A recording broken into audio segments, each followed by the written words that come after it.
नमस्कार दोस्तों, स्वागत है आप सभी का एक बार फिर मेरे YouTube channel team social talk पर। दोस्तों, आप सभी जानते हैं कि 22 जनवरी को अयोध्या में श्री राम जी की प्राण प्रतिष्ठा स्थापित हो चुकी है और उस दिन कई लोग वहां इनवाइट थे। उसके बाद इस देश में राम को लेकर एक लहर यहां पर उत्पन्न हो चुकी है। कई लोग अपनी मन की जो खुशियां है उसको इजहार कर चुके हैं, तो कई ऐसे लोग हैं जिनको अभी भी इस मंदिर को लेकर बहुत ही डिसअपॉइंटेड है। वो अनहैप्पी है इस बात को लेकर कि इस देश में सेकुलर कंट्री होने के बाद भी श्री राम जी की मंदिर इतनी भव्य तरीके से कैसे बनी और उसकी प्राण प्रतिष्ठा भी स्थापित हो चुकी है।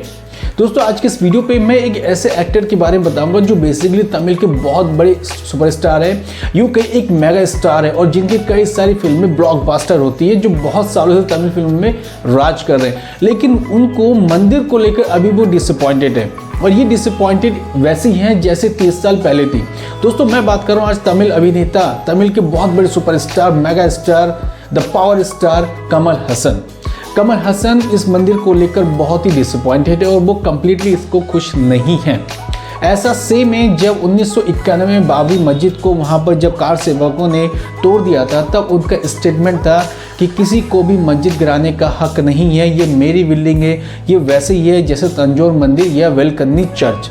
यानी उनका कहना था कि सेकुलर कंट्री में ये क्या हो रहा है कि राम को लेकर इस तरह की जो अराजक माहौल पैदा की जा रही है वो बिल्कुल भी सही नहीं है। अगर दोस्तों ये चीज़ें सही नहीं है तो ये राम मंदिर कैसे बन रहा है? आपको पता है कि राम मंदिर सुप्रीम कोर्ट के आदेश आधार पर राम मंदिर को बनाया जा रहा है, जिसका 2025 में कंप्लीट फेस यहाँ पर किया जाएगा, लेकिन 2024 में इसको प्राण प्रतिष्ठा इसमें स्थापित कर दी गई है और जिसके बाद पूरे देश में एक राम जी को लेकर एक लहर यहाँ पर प्रोड्यूस की जा रही है। लेकिन कुछ लोग अभी भी है जो इसको लेकर अनहैप्पी है, तो उनमें से एक है कमल हसन, जिसको मैं बहुत लोग उनको चाहते भी, उनकी पिक्चरों को फॉलो करते हैं, लाइक करते हैं, उनके जैसे बनने की कोशिश करते हैं, लेकिन हो सकता है उनके कुछ स्टेटमेंट जो कंट्रोवर्सी में आते हैं और उनको लेकर कई यूथ जो है इनको बिल्कुल भी सपोर्ट नहीं करेंगे।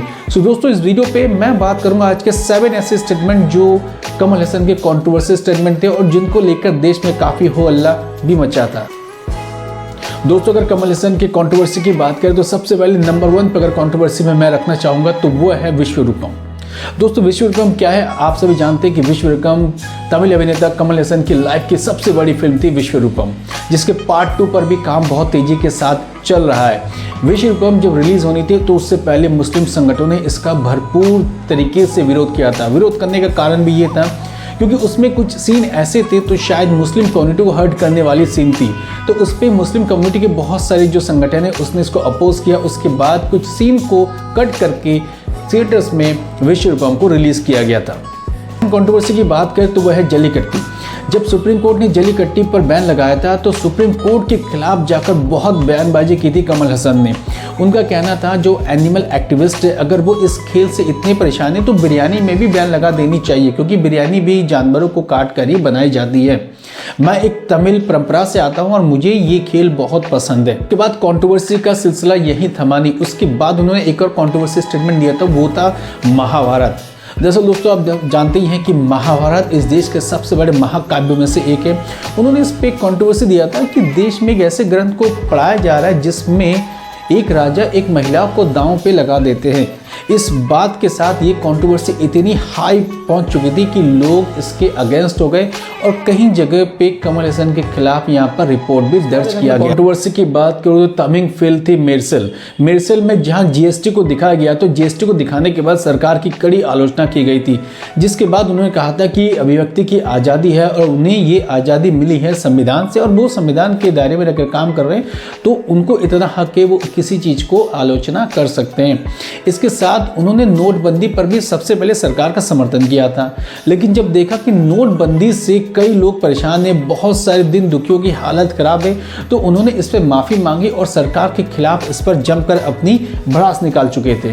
कंट्रोवर्सी यूं ही बढ़ता गया। हालांकि इसकी लिस्ट बहुत ज़्यादा है, लेकिन दोस्तों मैं कुछ सेलेक्टेड बातें यहाँ पर बता रहा हूँ और आज की बातों से मुझे किसी को हर्ट करना नहीं है। बस मैं कुछ फैक्ट्स हैं जो गूगल पे बेस से हमने सर्च किया, वही फैक्ट मैं आपको इस वीडियो के थ्रू बता रहा हूँ। 2017 में उन्होंने हिंदू उग्रवाद पर एक स्टेटमेंट दिया था जो बीजेपी और हिंदू संगठनों पर डिपेंड था। इस स्टेटमेंट के बाद उनके खिलाफ कई सारे बातें हुई, तो उन्होंने सीधे तौर पर कहा था कि अगर हम उनके खिलाफ कुछ बोलते हैं तो हमें देशद्रोही करार दिया जाता है।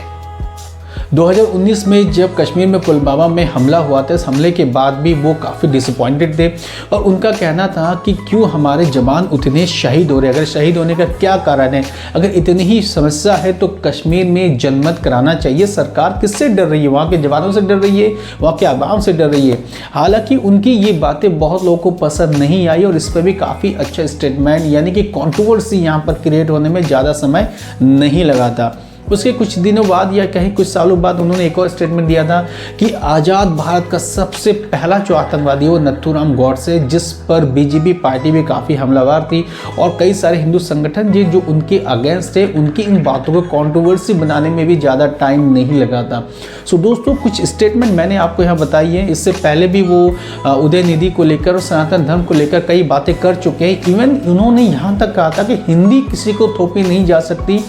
मैं तमिल परंपरा से हूँ, वर्षों से तमिल हूँ, हिंदी को व्यक्तिगत तौर पर ले सकते हैं बट आप उसे डायरेक्टली किसी के ऊपर इम्पोज नहीं कर सकते। तो कई सारी बातें हैं दोस्तों बताई नहीं जा सकती, जो कंट्रोवर्सी से शायद बताई जाए तो हो सकता है कि हम इन कंट्रोवर्सी में फंस जाए।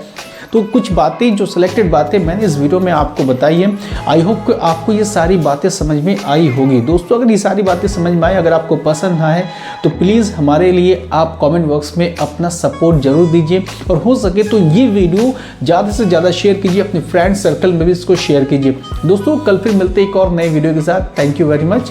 जय हिंद।